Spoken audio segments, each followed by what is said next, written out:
Amen. Voilà, donc comme vous le savez, quand c'est mon tour de prêcher, nous sommes en train de prêcher au travers de l'évangile de Jean. Et alors, il s'avère qu'aujourd'hui, nous sommes dans Jean chapitre 10 à partir du verset 22. Donc, je vais vous inviter à prendre vos Bibles et à les ouvrir à Jean chapitre 10. Et pour aborder ce message absolument fascinant que nous allons voir aujourd'hui. Et donc, le message, je l'ai intitulé « Saint et sauf dans les mains de Jésus ». Saint et sauf dans les mains de Jésus. La dernière fois, si vous étiez avec nous la dernière fois où j'ai prêché, nous avons examiné le célèbre texte sur le bon berger dans Jean 10, 1 à 21, le texte juste avant. J'avais intitulé mon message « Comment reconnaître un faux berger ?» Eh bien, alors, notre texte de ce matin, qui commence au verset 22, se déroule environ 2 mois plus tard, d'accord, Jean 10, 22, on célébrait à Jérusalem la fête de la dédicace, c'était l'hiver, et Jésus se promenait dans le temple sous le portique de Salomon. Donc, alors, juste pour nous situer dans le contexte, on est 2 mois après, comme je viens de le dire, le message sur le bon berger. On est à Jérusalem, on apprend que c'est l'hiver, donc il fait froid. L'hiver en Israël, il fait froid. La pluie, le vent. Et ça explique le verset 23 qui dit « Jésus se promenait dans le temple sous le portique de Salomon ». Donc il y avait une sorte de colonnade, je ne sais pas comment on dit ça exactement en français, où les gens pouvaient se placer dessous, derrière les colonnes, pour être protégés de la pluie et des intempéries. Et ce qu'on apprend surtout, c'est qu'on célébrait la fête de la dédicace. Alors, la fête de la dédicace n'est pas en fait une fête prescrite dans l'Ancien Testament, mais une fête néanmoins très importante.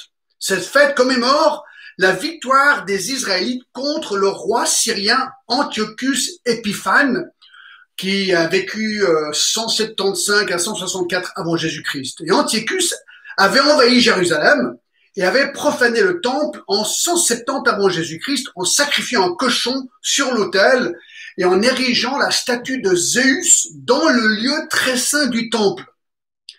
Son but était, il voulait essayer d'éradiquer le judaïsme une fois pour toutes.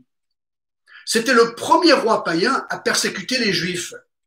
Alors certains Juifs, bien sûr, se sont rebellés et sous le leadership de Judas Maccabée, peut-être vous avez déjà entendu ce nom, eh bien, ils ont repris Jérusalem en 164 avant Jésus-Christ et le temple et ont de nouveau, si vous voulez, consacré le temple à l'adoration du seul Dieu vivant, le Dieu des Juifs, d'où vient le nom, la fête de la dédicace. Et donc, c'était à cette époque de l'année où Jésus se promenait dans le temple.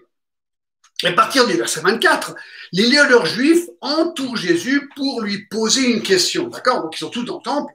Il y avait toujours beaucoup de monde dans le temple. Alors, ils viennent lui poser une question. En fait, on va diviser le texte. Alors là, vous serez surpris. Bon, il y aura des sous-points.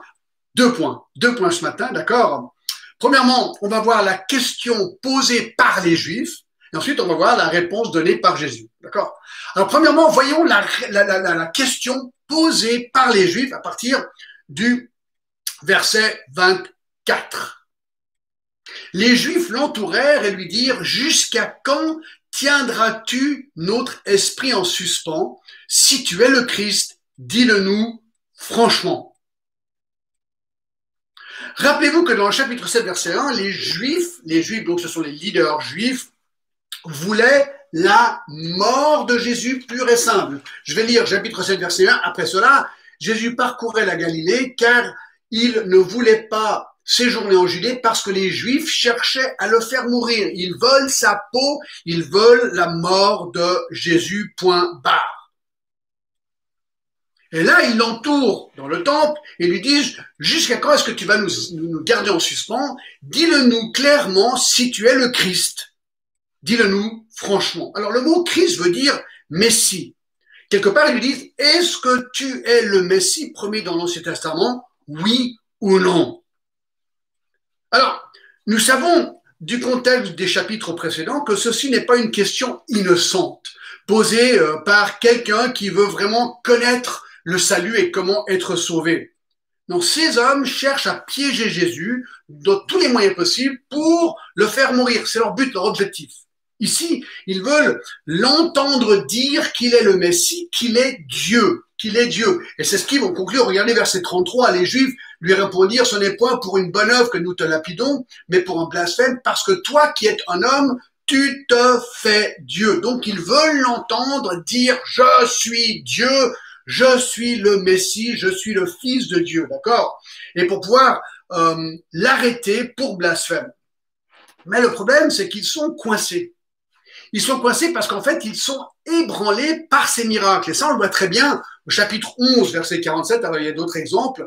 Mais dans 11, 47, il est dit, alors les principaux sacrificateurs et les pharisiens assemblèrent le Sanhédrin et dirent, que ferons-nous? Car cet homme fait beaucoup de miracles. Donc, d'un côté, ils veulent le faire mourir parce qu'ils sont jaloux et parce que selon eux, ils blasphèment en se prenant pour Dieu. Mais en l'autre côté, ils voient ces miracles et ils disent, bah mince, c'est quand même incroyable que ce gars fait tellement de miracles. Quel est son truc? Ou bien peut-être y avait-il un doute, et on sait que pour certains, il y avait un doute, comme Nicodème par exemple, où lui, il a conclu vilement que Jésus était Dieu. Donc voilà, ils sont tiraillés entre ces deux choses.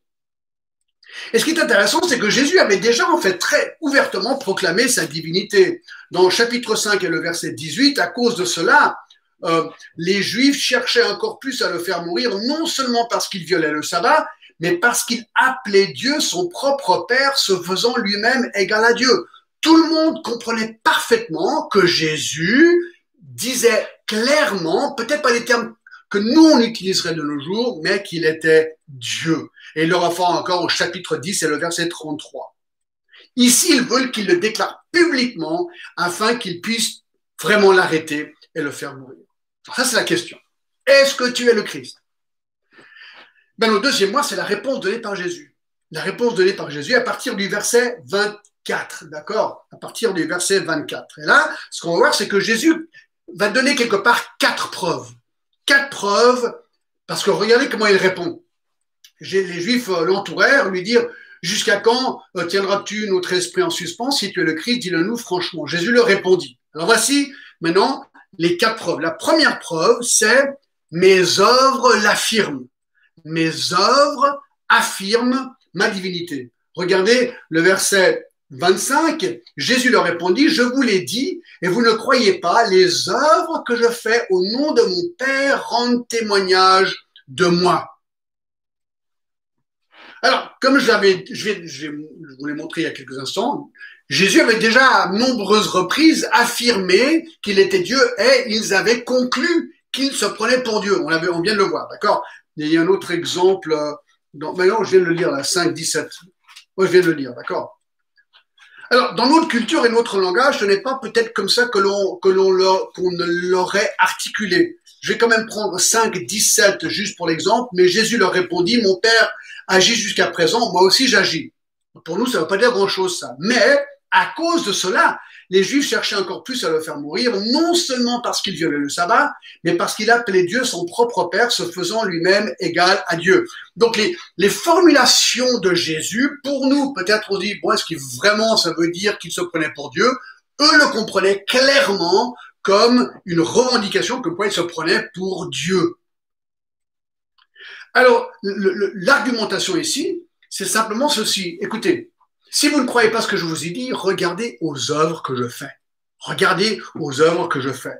D'accord? Par exemple, dans chapitre 10 et le verset 32, Jésus leur dit, je vous ai fait voir plusieurs bonnes œuvres venant de mon Père, pour laquelle me lapidez-vous? Il dit, mais j'ai fait plein de miracles. Pourquoi est-ce que vous me lapidez? Pourquoi est-ce que vous me lapidez?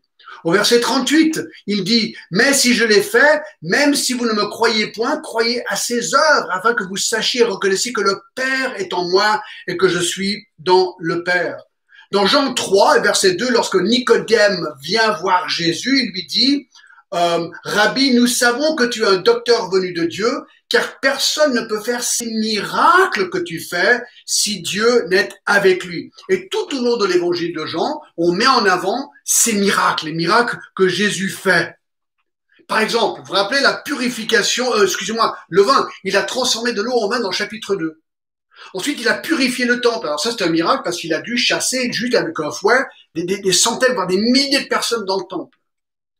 Dans le chapitre 5, il a guéri le paralytique de Bethesda. Ensuite, au chapitre 6, il a multiplié les pains et les poissons. Au chapitre 6, il a encore marché sur l'eau. Et au chapitre 9, il a encore guéri un aveugle né aveugle. Donc en fait, ce qui est intéressant, c'est que les miracles, Jésus en a fait un paquet, vraiment un paquet, plus qu'un paquet, parce que la Bible nous dit à la fin, le dernier verset de l'évangile de Jean dit, Jésus a fait encore beaucoup d'autres choses. Si on les écrivait en détail, je pense que le monde même ne pourrait contenir les livres qu'on écrirait. Tellement il a fait de miracles. Alors le problème, c'est que ces Juifs sont restés incrédules. Dans Luc 16, il est dit que même si quelqu'un ressuscitait des morts, les incrédules restent incrédules. Donc, voilà le premier point, d'accord? La première preuve, mes œuvres l'affirment. Il dit, regardez mes miracles, et vous verrez que je suis qui je dis je suis. Deux, la deuxième preuve, non seulement mes œuvres l'affirment, mais mes brebis l'affirment. Mes brebis l'affirment. Regardez le verset 26. Verset 26. Ne me croyez pas parce que vous n'êtes pas de mes brebis. Mes brebis entendent ma voix, je les connais, elles me suivent. Je leur donne la vie éternelle, elles ne périront jamais et personne ne les ravira de ma main. Mon Père qui me les a donnés est plus grand que tous et personne ne peut les ravir de la main de mon Père. Alors, on va y revenir tout à l'heure, d'accord? Je vais revenir à ce texte parce que c'est le texte le plus connu et le plus important, je dirais, dans ce chapitre. J'aimerais revenir, mais tout ce qu'il est en train de dire ici, c'est que mes brebis croient que je suis le Messie, Dieu incarné. Vous ne croyez pas, il leur dit, parce que vous ne faites pas partie de mes brebis. Je vais y revenir. 3. La troisième preuve, 1. Mes œuvres l'affirment. 2. Mes brebis l'affirment. 3. Ma déclaration l'affirme. Regardez verset 30. Jésus dit, moi et le Père, nous sommes un. Moi et le Père, nous sommes un. Alors, les Juifs prirent de nouveau des pierres pour le lapider. Jésus leur dit, je vous ai fait voir plusieurs bonnes œuvres venant de mon Père, pour laquelle me lapidez-vous? Les Juifs lui répondirent, ce n'est point pour une bonne œuvre que nous te lapidons, mais pour un blasphème. Et parce que toi qui es un homme, tu te fais Dieu. Alors de nouveau, de dire moi et mon Père nous sommes un, pour vous et moi aujourd'hui, d'affirmer moi et mon Père nous sommes un, ne veut pas dire grand-chose.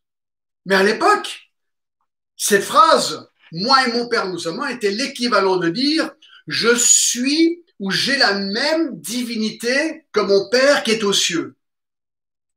Disons que je dise, d'accord, j'affirme à vous, d'accord, ce matin, je suis aussi divin que Dieu. Si je vous disais ça, d'accord, j'affirme, je suis, moi, John Glass, aussi divin que Dieu.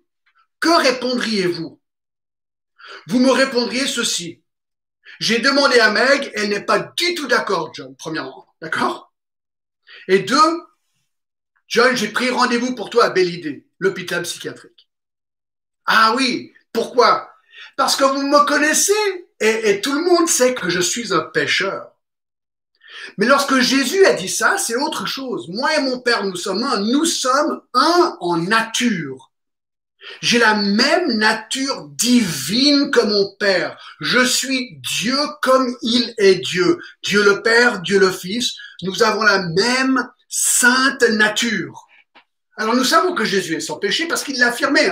Quand il se faisait accuser dans Jean chapitre 8, c'est un de mes versets préférés du Nouveau Testament, il dit ceci au verset 46, qui de vous me convaincra de péché?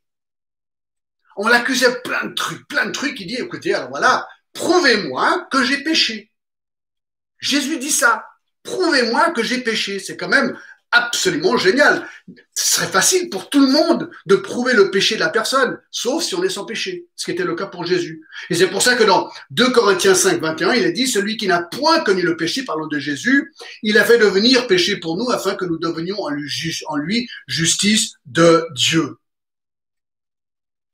Alors, nous, peut-être, on a de la peine à comprendre cette déclaration, moi et mon Père, nous sommes un, mais alors les Juifs, ils ont compris parfaitement ce que Jésus disait.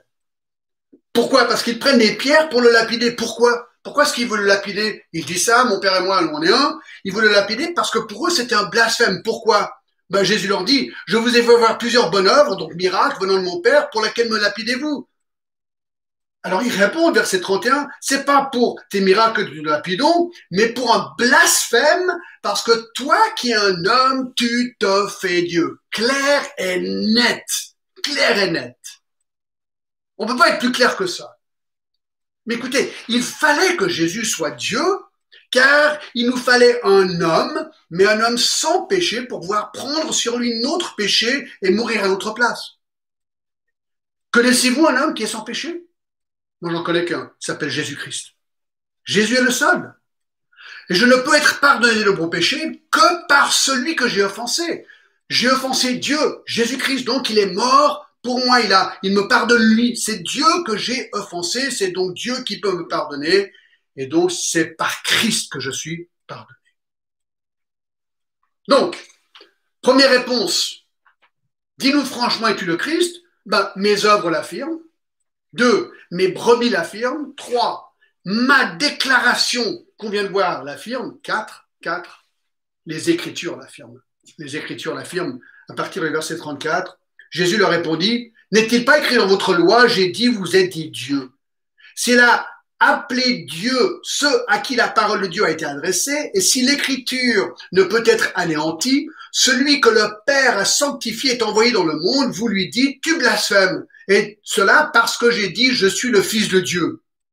Si je ne fais pas les œuvres de mon Père, ne me croyez pas. Mais si je les fais, même si vous ne me croyez point, croyez à ces œuvres afin que vous sachiez et reconnaissiez que le Père est en moi et que je suis dans le Père. Alors, écoutez, c'est vraiment intéressant. Jésus répond à leur incrédulité en citant un passage dans l'Ancien Testament. N'oubliez pas que les Juifs étaient attachés à l'Ancien Testament, même si leur interprétation était parfois erronée. Au verset 34, Jésus leur répondit, n'est-il pas écrit dans votre loi, j'ai dit, vous êtes des dieux. Alors, écoutez bien le raisonnement ici. L'Ancien Testament utilise parfois et de manière incontestable le mot Dieu avec un petit d, D-I-E-U-X-X, d'accord? Petit Dieu. Donc, l'Ancien Testament utilise de manière incontestable le mot Dieu, ce que je viens de dire, pour désigner des personnes avec une certaine autorité. Par exemple, si on va au psaume 82, le psaume 82, j'y vais, et le verset 6, il est dit ceci, 82, 6. J'avais dit, vous êtes des dieux, petit d, vous êtes tous des fils du Très-Haut. Maintenant, je recule verset 1.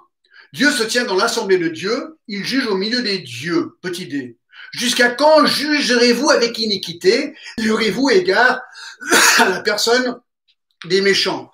Rendez justice aux faibles et à l'orphelin, faites droit aux malheureux et aux pauvres, sauvez le misérable et l'indigent. Donc, il parle à des juges, d'accord? Il parle à des juges humains. Délivrez-les de la main des méchants, et ils n'ont ni savoir ni intelligence, ils marchent dans les ténèbres, tous les fondements de la terre sont ébranlés. J'avais dit, vous êtes des dieux, il parle à des juges, vous êtes tous des fils du Très-Haut. Cependant, vous mourrez comme des hommes, etc. D'accord? Donc, il cite le psaume, c'est un exemple, le psaume 82, verset 6, où le mot Dieu, avec un petit d, est utilisé pour désigner des juges humains. Rappelez-vous de ça. La Bible, donc Dieu, désigne des juges humains comme des dieux petits d, pas un vrai Dieu, mais des petits dieux. Pourquoi? Parce qu'un juge a une grande autorité et sont perçus presque par le peuple comme des petits dieux. C'est ce qu'il est en train de dire, c'est tout ce qu'il est en train de dire. Alors, Jésus dit que puisque Dieu, dans sa parole, a appelé des juges humains qui sont pas par nature imparfaits, ils sont pécheurs, des dieux avec un petit d, en quoi peut-il être inconvenant pour Jésus, celui que le Père a sanctifié et envoyé dans le monde, prouvé par ses œuvres, de se dire être fils de Dieu? Je le répète comme ceci.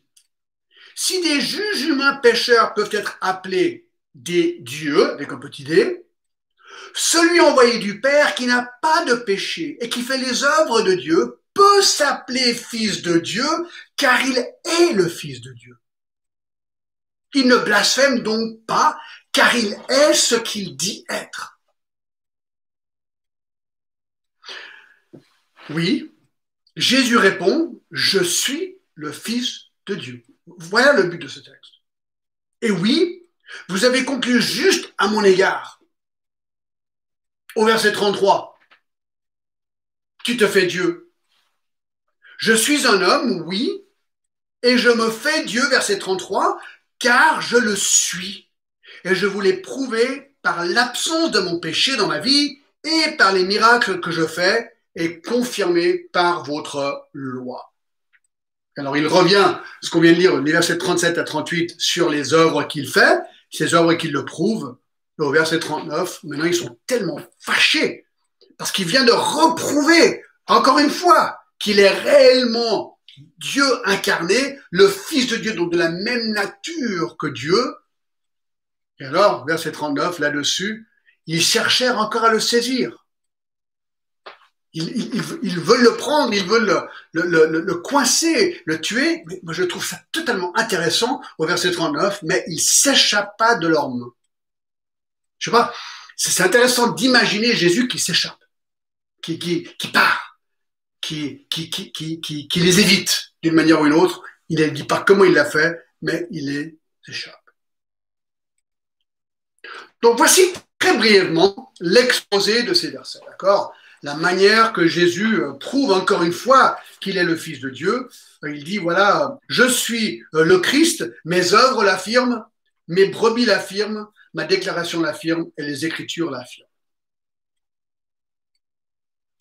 J'aimerais maintenant prendre quelques minutes et revenir sur les versets clés, des versets 24 à 29, qui sont des versets vraiment, vraiment importants, d'accord? Je vais relire, d'accord? Les Juifs l'entourèrent et lui dirent, jusqu'à quand tiendras-tu notre esprit en suspens, ou en suspens, je ne sais pas comment on dit ça. Si tu es le Christ, dis-le-nous franchement. Jésus leur répondit, je vous l'ai dit, vous ne croyez pas. Les œuvres que j'ai faites au nom de mon Père rendent témoignage de moi. Mais regardez. Mais vous ne croyez pas parce que vous n'êtes pas de mes brebis. Je leur donne excuse-moi, verset 27. Mes brebis entendent ma voix, je les connais et elles me suivent. Je leur donne la vie éternelle et elles ne périront jamais et personne ne les ravira de ma main. Mon Père qui me les a donnés est plus grand que tous et personne ne peut les ravir de la main de mon Père. Alors, ces versets sont très connus et ils regorgent de vérité pour nous. En fait, ces versets sont parmi les versets les plus utilisés dans le Nouveau Testament pour démontrer la sécurité du salut. La sécurité du salut, c'est le thème que j'aimerais aborder maintenant, d'accord? Car la question qui se pose est celle-ci. Est-il possible pour un chrétien de perdre son salut? Voilà la question. Est-ce que je peux perdre mon salut? Ou bien, une fois que Dieu nous sauve, sommes-nous sauvés pour l'éternité? Et cela veut-il dire que nous sommes, qu'il n'y a rien que nous puissions faire ou pas faire qui nous permettrait de perdre notre salut? Écoutez, c'est une question importante avec des répercussions vraiment, je dirais, hyper importantes. La doctrine de la sécurité éternelle du croyant, appelée parfois la persévérance des saints, est la doctrine qui dit qu'un individu, une fois sauvé, ne peut jamais perdre son salut. Cette doctrine est affirmée par beaucoup de textes bibliques.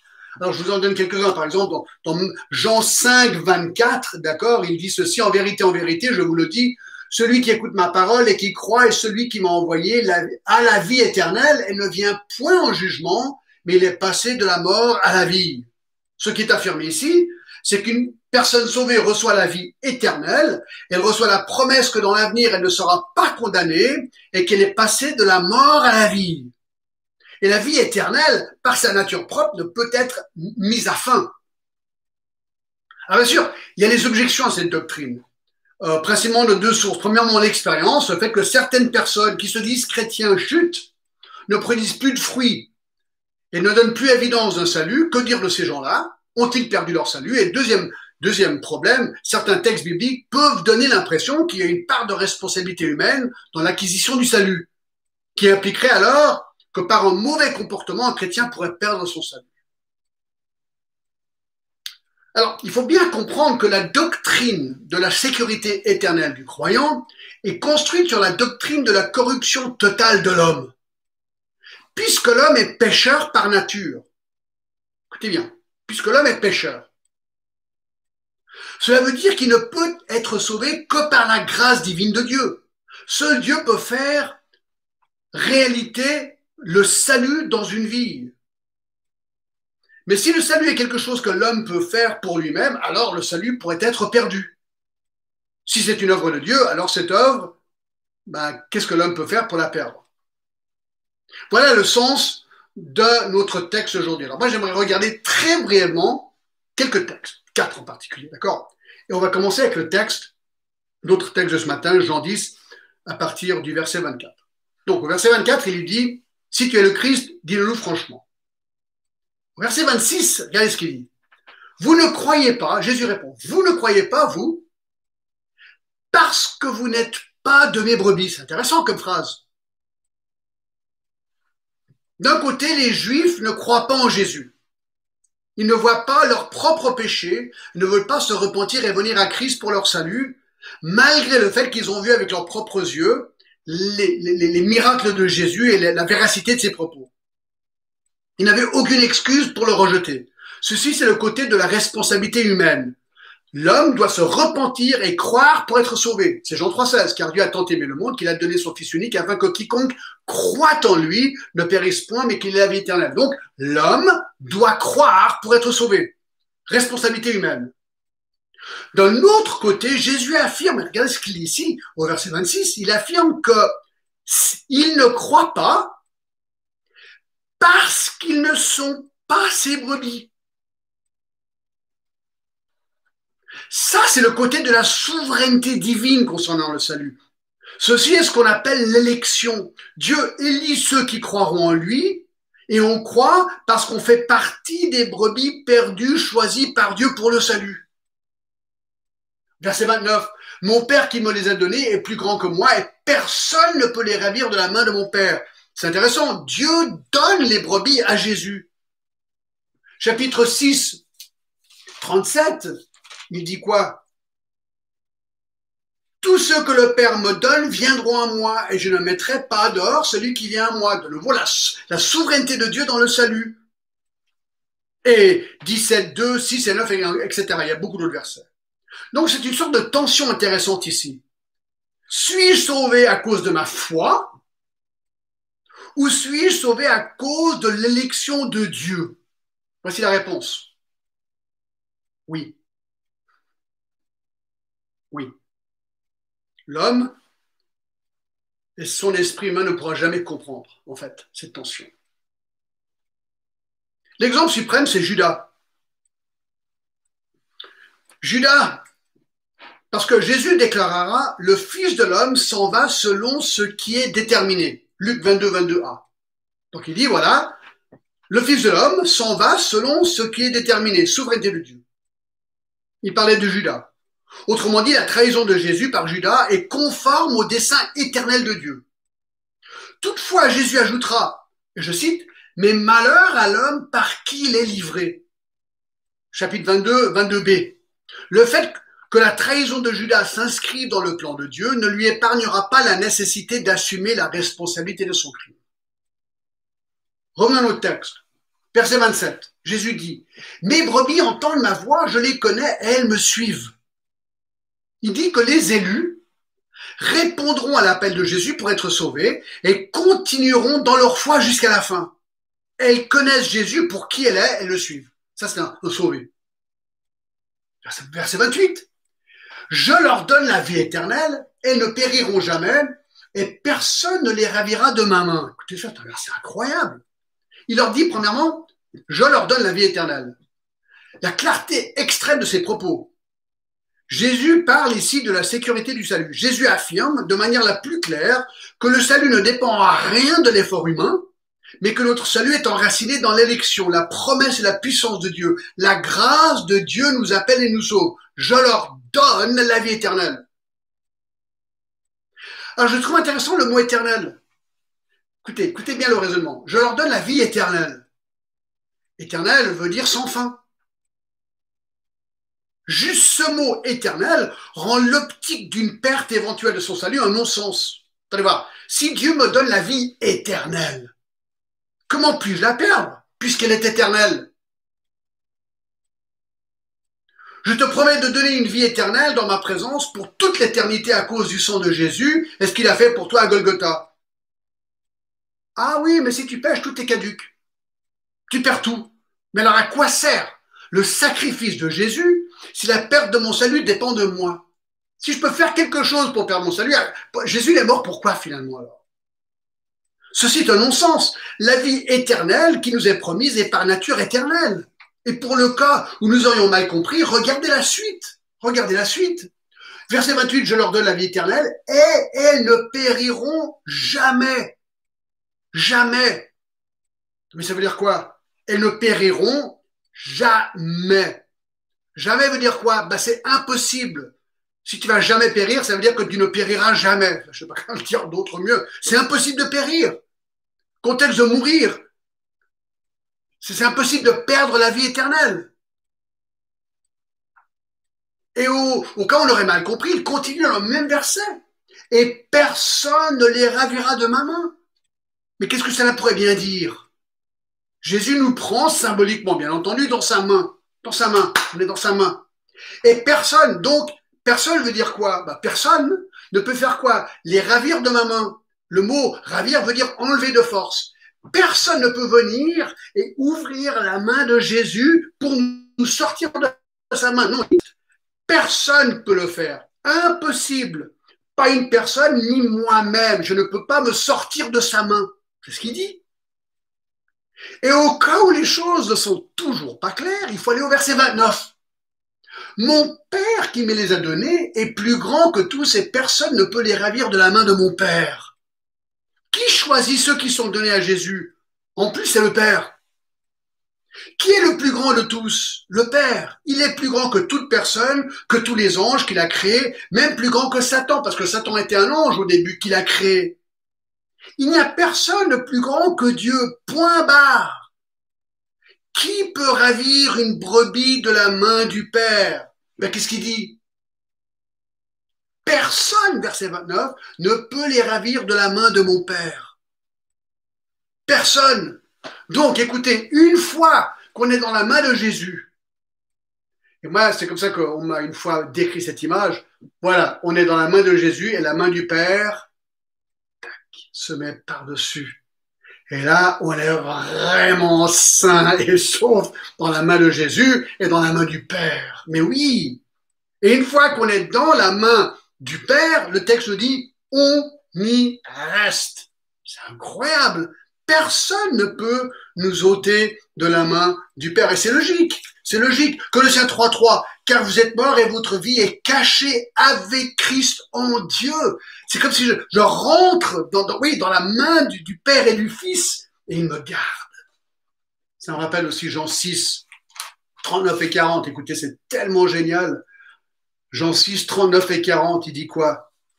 Il dit, or la volonté de celui qui m'a envoyé, c'est que je ne perde aucun de tous ceux qu'il m'a donnés, mais que je les ressuscite au dernier jour. La volonté de mon Père, c'est que quiconque voit le Fils et croit en lui ait la vie éternelle et je le ressusciterai au dernier jour. C'est une promesse, une garantie. C'est extraordinaire. Absolument extraordinaire.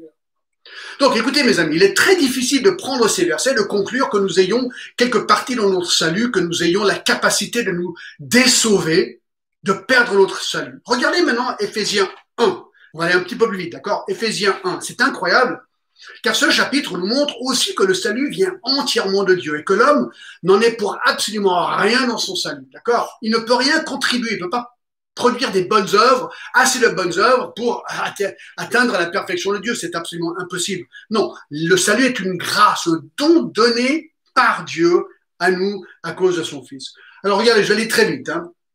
Verset 3. Béni, Éphésiens 1, 3. Béni soit le Dieu et Père de notre Seigneur Jésus-Christ qui nous a bénis de toute bénédiction spirituelle dans les lieux célestes en Christ. Il parle à des chrétiens, il leur dit, vous avez toutes les bénédictions célestes. Incroyable. Verset 4. Deuxième chose. En lui, nous avons été élus quand? Avant la fondation du monde, avant même que le monde existe, que la terre existe, avant Genèse 1.1, il nous a élus avant la fondation du monde pour que nous soyons saints et irréprochables devant lui. Écoutez, on a été élus avant même la fondation du monde. C'est incroyable quand même. 3, verset 5. Il nous a prédestinés dans son amour à être enfants d'adoption par Jésus-Christ selon le bon plaisir de sa volonté. Il nous a prédestinés à être ses enfants. Donc avant la fondation du monde, il savait déjà, ah, John, un jour sera enfant de Dieu.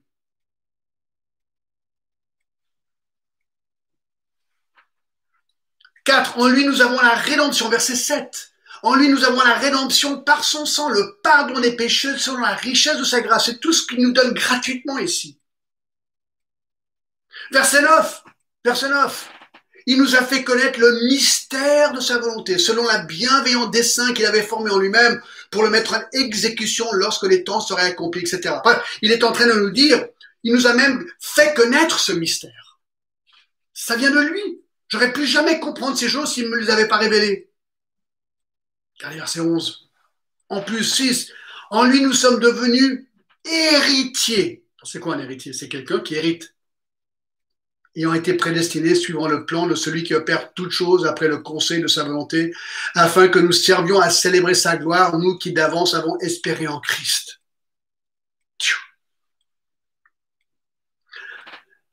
Mais oui, je suis héritier. Je reçois toutes les bonnes choses de Dieu. Bien sûr, j'hérite le ciel. Et au cas où on avait un doute, verset 13, septième chose qu'on reçoit de Dieu, on est scellé du Saint-Esprit en lui aussi, après avoir entendu la parole de vérité, l'évangile de votre salut. En lui, vous avez cru et vous avez été scellés du Saint-Esprit qui avait été promis, lequel est un gage de notre héritage pour la rédemption de ceux que Dieu s'est acquis pour célébrer sa gloire. Écoutez, si on peut perdre son salut par un péché qu'on pourrait faire nous-mêmes, ces versets disent quoi? En lui aussi, après avoir été entendu la parole de la vérité, l'évangile de votre salut, en lui vous avez cru, vous avez été scellés du Saint-Esprit. Un sceau, paf, c'est pour dire, tu m'appartiens, point barre. Bah, si je peux perdre mon salut par une œuvre que je fasse, bah, le sceau, c'est quoi exactement? Écoutez, nous n'avons rien contribué à notre salut, mes amis. Comment pourrions-nous contribuer à la perte de notre salut? Il nous promet sa gloire, nous donne son gage.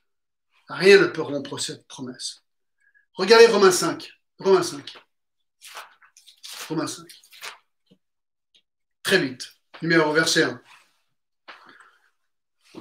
Étant donc justifiés par la foi, nous avons la paix avec Dieu par notre Seigneur Jésus-Christ.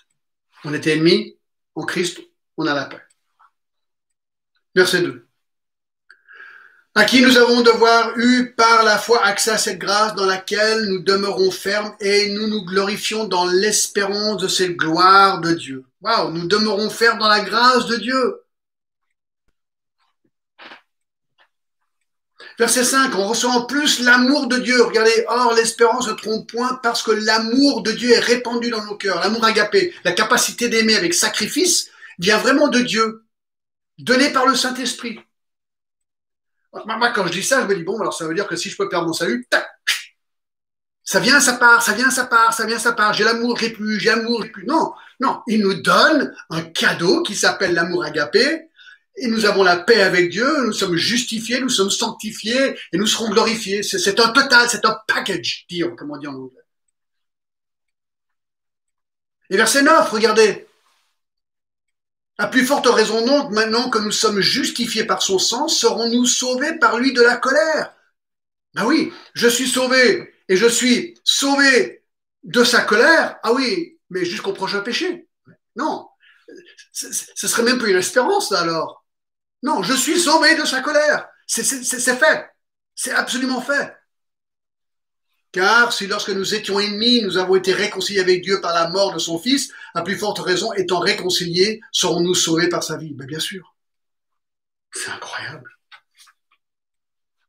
Et quelle joie nous avons, verset 11, et non seulement cela, mais encore, nous nous glorifions en Dieu par notre Seigneur Jésus-Christ, par qui maintenant nous avons obtenu réconciliation. On est ennemis, nous sommes maintenant réconciliés. Nous l'avons obtenu déjà.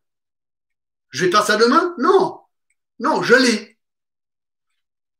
Allez avec moi à Romains 8, quatrième texte. Romains 8. On va vite. Hein. Alors, écoutez, si on peut perdre son salut, le verset 1 est un non-sens. Il n'y a donc, Romains 8, 1, il n'y a donc maintenant aucun aucune condamnation pour ceux qui sont en Jésus-Christ. Moi, je dis, alléluia, je suis plus condamné, j'ai la vie éternelle, Jean 3,16, c'est une promesse. Mais pour ceux qui disent, non, je peux perdre mon salut, ah, Seigneur, alléluia, il n'y a donc plus aucune condamnation pour ceux qui sont en Jésus-Christ, jusqu'à demain peut-être. L'œuvre de Jésus-Christ a servi à quoi dans ce cas-là? Au fait. Car c'est par grâce que vous êtes sauvés par le moyen de la foi, et cela ne vient pas de vous, c'est le don de Dieu. Éphésiens 2, 8 et 9. Car ce n'est point par les œuvres afin que personne ne se glorifie. Si je ne peux pas être sauvé par les œuvres, comment est-ce que je peux être désauvé par les œuvres? C'est même pas logique. C'est pas logique. Donc, chapitre 8, 1, aucune condamnation. Regardez verset 2. En effet, la loi de l'esprit de vie en Jésus-Christ m'a affranchi de la loi du péché et de la mort. Je suis affranchi. Le prix a été payé par Jésus-Christ. Je suis maintenant libre de ce péché. Alors ça ne veut pas dire que je ne pêche plus, ça veut dire que le pouvoir de péché est rompu dans ma vie. Donc je peux maintenant vivre de moins en moins dans le péché. Verset 9, on reçoit une nouvelle nature en plus. C'est incroyable. Verset 9. Pour vous, vous ne viviez pas selon la chair, mais selon l'esprit, si du moins l'esprit de Dieu habite en vous. Si quelqu'un n'a pas l'esprit de Christ, il ne lui appartient pas. Et si Christ est en vous, le corps, il est vrai, est mort à cause du péché, mais l'esprit est vie à cause de la justice. On a une nouvelle nature, verset 11. Et si l'esprit de celui qui a ressuscité Jésus d'entre les morts habite en vous, celui qui a ressuscité Christ d'entre les morts rendra aussi la vie à votre corps mortel par son esprit qui habite en vous. Il est en train de dire, waouh, je vais être ressuscité un jour. C'est une promesse. Et en plus, verset 15, on est adopté. Vous n'avez point reçu un esprit de servitude pour être encore dans la crainte, mais vous avez reçu un esprit d'adoption par lequel nous crions Abba, Père. C'est beau, hein? C'est vraiment beau. Et puis bon, c'est verset très très connu. Verset 28, nous savons du reste que toute chose concourt au bien de ceux qui aiment Dieu, de ceux qui sont appelés selon son dessein. Car ceux qu'il a connus d'avance, il les a aussi prédestinés à être semblables à l'image de son Fils, afin que son Fils soit le premier-né de plusieurs frères. Ceux qu'il a appelés, regardez là, et ceux qu'il a prédestinés, il les a aussi appelés. Ceux qu'il a appelés, il les a aussi justifiés. Et ceux qu'il a justifiés, il va les glorifier. Claire, nette promesse. Verset 35, qui nous séparera de l'amour de Christ? Sera-ce la tribulation, l'angoisse, la persécution, ou la faim, ou la nudité, ou le péril, ou l'épée?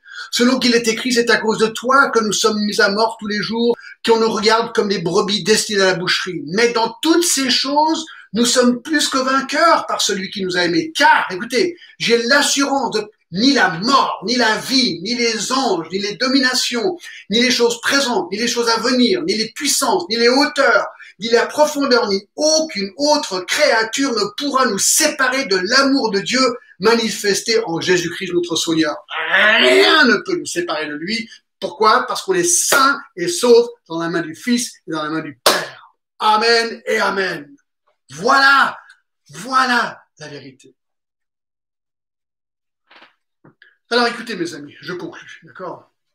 Si on pouvait perdre son salut, ceci impliquerait tout simplement que mon salut dépendrait de moi. Or, Éphésiens 2, 8 et 9 dit que ce n'est pas le cas.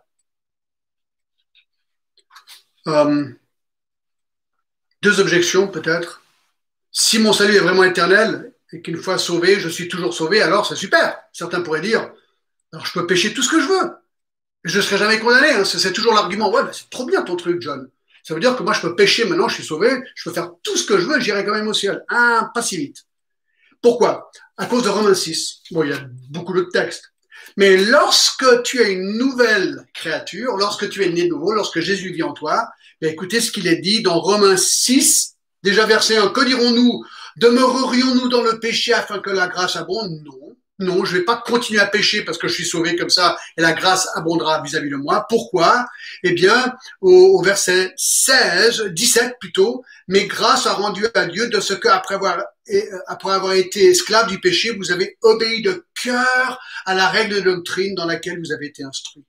ayant été affranchi du péché, vous êtes devenu esclave de la justice. Le problème, mon ami, c'est que lorsque tu es pardonné pour ton péché, à partir de cet instant, tu détestes péché et tu aimes la sainteté. Et donc, tu ne peux pas pécher comme avant. C'est pas possible. Parce que chaque fois que tu pêches, il y a le Saint-Esprit qui te convainc. Tu dis non, non, non. C'est pour ça qu'on parle de la sanctification. Un chrétien ne veut plus pécher. Et il luttera contre ce péché.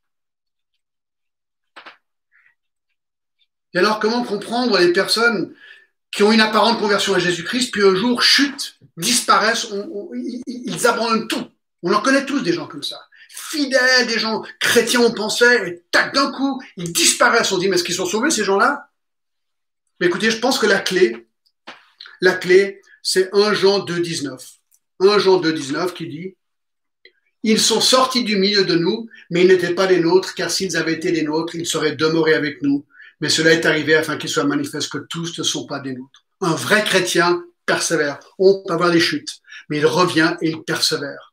Peut-être comme Judas, il y en a qui donnent l'impression d'être chrétiens, mais un jour, tac, ils partent, on ne les voit plus jamais. Il est possible et probable que ces gens n'ont jamais été chrétiens du début. Alors écoutez, mes amis, cette vérité a des implications énormes dans notre vie. Regardez tout ce qu'on vient de voir, tout ce que Dieu nous a donné. Eh bien, il m'a donné tout cela. Ça, c'est mon espérance dans un monde déchu. Et voilà d'où vient ma joie. Ma joie, elle vient de ça, de ce que Dieu m'a donné, mon salut. Et je peux donc avoir la joie dans un mariage qui va mal.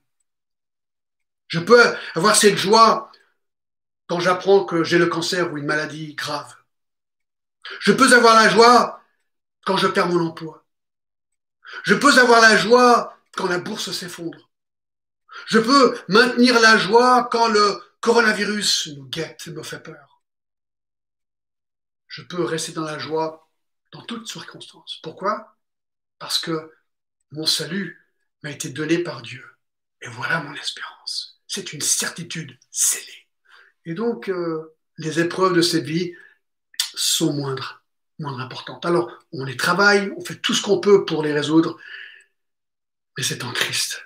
En Christ, c'est là où est notre regard. Seigneur, merci de tout cœur. Merci parce que on était vide ce matin, mais quelle incroyable bénédiction tu nous donnes. Seigneur, je te prie que pour chacun, chacune ce matin qui écoute, tu les bénisses et tu puisses faire une œuvre en eux pour qu'ils sachent sans aucun doute qu'ils sont sauvés pour l'éternité et que leur vie le reflète. Seigneur, à toi toute la gloire au nom de Jésus. Amen.